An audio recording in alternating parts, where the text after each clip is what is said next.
Hello viewers, I welcome you all from HLTF Tech channel. Today we will see what are the business rules in Dynamics CRM or 365.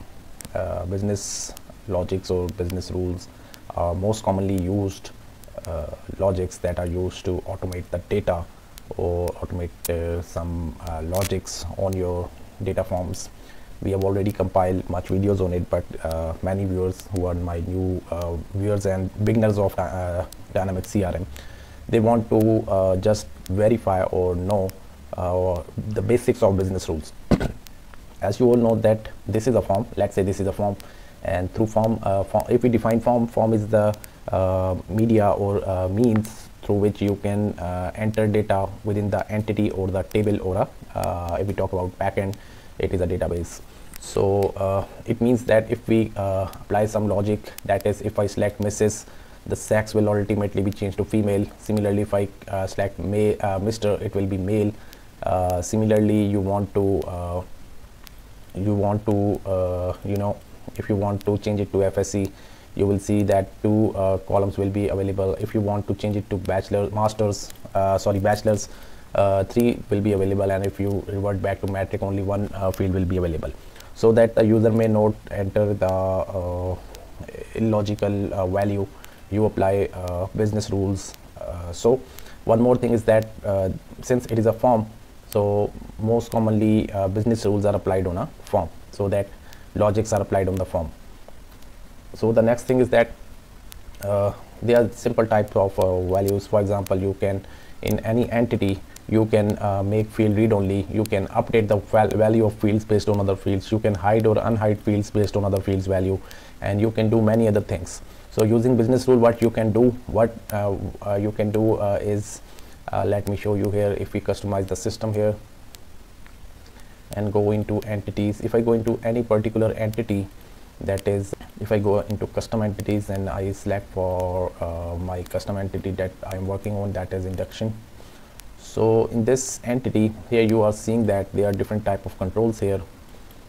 One of them is business rules. Okay, business rules will show, this part will show that how many business rules are applied on this entity. So if you want to apply on any particular field, you will go into fields, and in any field you will double click on it and apply and create a business rule. Similarly, there is another way to apply or create a business rule. You will go into forms. I usually adopt this method because it is quite clear that business rules are applied on a forms. So rather creating business rules here or here, I apply it on the forms. So in form, if I go into main form, here you can see that there is an option of business rule. And business rule, here you can see that I have created 3 business rules that were also shown in this module. So I will go into that business rule. So now if we go and create a new business rule here, so there are 2 elements of business rules basically. The first one is the condition, and the next one is action. So it is very simple that if the condition fulfills, then apply the action. So what are the possible actions in business rules that you can use or you can apply in business rules is conditions are, if we apply a condition, if we talk about first of all condition, the condition may be dependent upon 2 values, that is either the entity or a business process.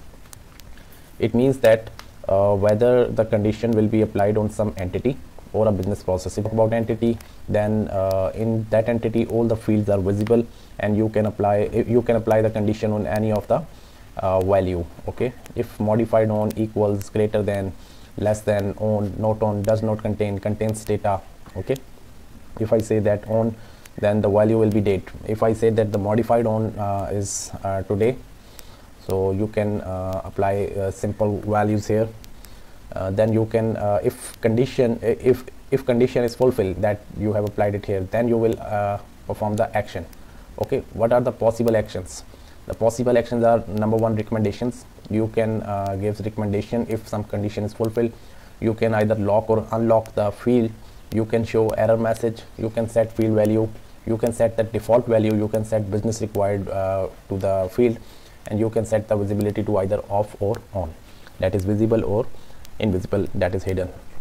So similarly, one more thing I want to tell you, that scope.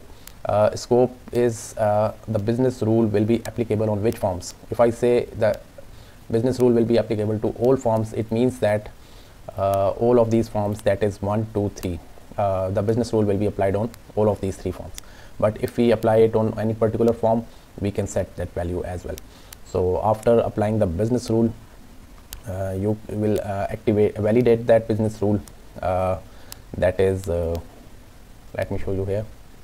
You will save that business rule, you will validate it. If all of the conditions doesn't contain any error, the validation will be successful, and then you can activate the business rule.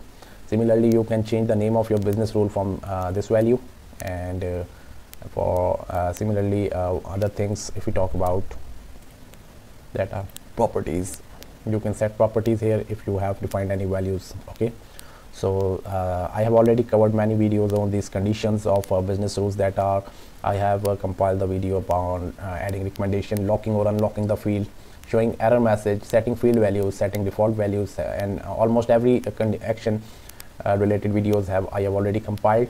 So the viewers who are interested in that videos, go to my playlist and watch that videos. They will surely be beneficial to you.